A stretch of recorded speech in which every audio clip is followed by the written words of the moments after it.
Assalamualaikum warahmatullahi wabarakatuh. Hari ini kami berada di studio Pramboyan, yang mana studio ini sudah berumur 54 tahun. Ya, 54 tahun. Ini ada Bang Awin, ada juga Julfikar Sawang nih. Ini Julfikar Sawang ini sama Bang Awin ini kayak pelangkin. Ya. Sebagai penasihat Bang Awin juga ada sebagainya. Saling menasihati lah mereka. Nah, jadi hari ini kita melihat nih studionya sudah kosong nih. Ya, sudah kosong. Wawancara hari ini nih dengan Pak Awin juga dengan Julfikar Sawang ini sangat penting, Bapak Ibu semuanya, karena ini kita sedang menghadapi revolusi teknologi, ya. Mungkin 2 hari lagi HP juga nggak akan orang gunakan lagi, nanti sudah ada lagi teknologi yang lain, ya.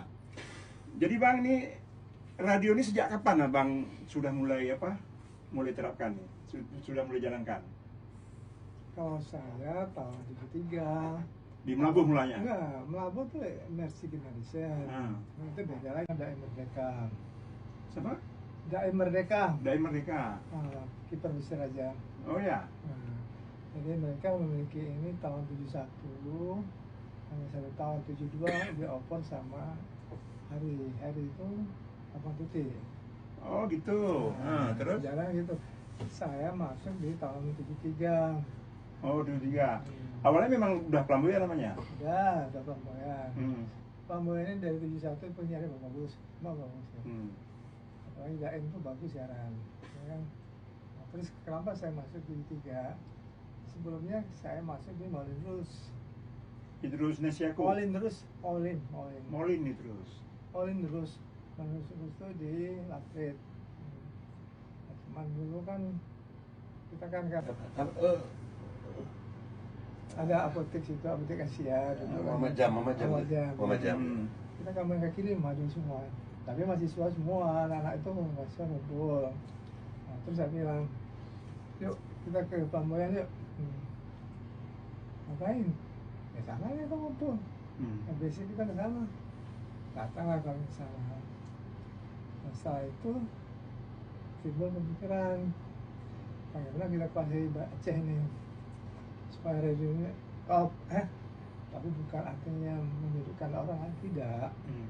Kita buatlah sebuah pertandingan olahraga itu apa? Pramboyan Cup.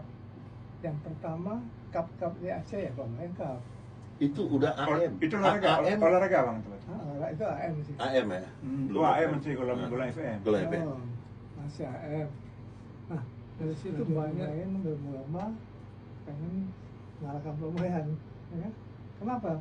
Pramboyan ini ngumpul tempat anak-anak semua dari anak-anak Kota Banda Aceh ngumpul di Pramboyan. Nah, saya berdayakan aja mereka.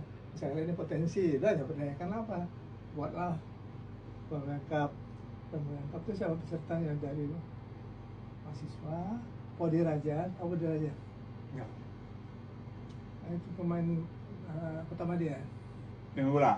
Nah, Pramboyan ini diisi oleh mantan-mantan pemain Persiraja. Oh, awalnya sebagai penyiar? Ya, waktu itu kan comot-comot aja. Oh gitu. Ya kan? Nah, setelah itu selesai. Saya pun juga selesai di Pramboyan. Saya mundur. 2004 saya mundur. Mundur terus lama-lama kok radio Pramboyan redup. Saya kebetulan masih bermain sebagai off air, bukan sebagai penyiar. Nah, saya kan merasa nggak enak, dia orang kan di tangan saya kan ditantang, kalau ditantang saya lawan, ya kan? Nah, itulah kelemahan saya. Jadi akibatnya saya bilang sama istri saya, bilang, gimana nih? Dia boleh, saya bilang, tapi tidak boleh masuk, kita berdua aja. Sepertinya dulu mau kau bilang, oke nggak? Kalau oke, udah bangun. Nah, mereka sepakat. Akhirnya semua dari keluarga tinggal istri yang masuk, yang keluar.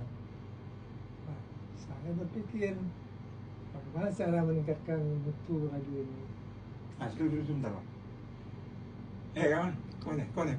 Saya tahun 76 kembali ke Pramboyan, ya. Membuang semua punya lama semua buang. Oh, buang semua penyiarnya lama. Yang keterikatan dari yang kita kan lihat lah perjalanan itu yang mana yang potensi mana tidak. Nah, waktu kita ambil yang baru ini, tentu kita tata ulang. Nah, saya bilang saya pengen pembuatan ini dipertegas Segmennya. segmennya berapa sudah 13 tahun 25 tahun. Oh, dibatasi. Ya. Boleh aja orang lebih itu mau dengar, tapi jangan mereka atur, kita jangan. Kita nggak boleh atur orang, kita yang atur. Nah, kemudian juga begitu. Kalau orang sudah lewat di mata lamyong, kita evaluasi pikirannya masih Gen Z nggak, atau udah twil. Kalau udah twil, out. Kita tidak mau penyiar kita berpikir yang sudah out of sight. Nah, makanya penyiar Pamuyan ini agak sulit dulu terima.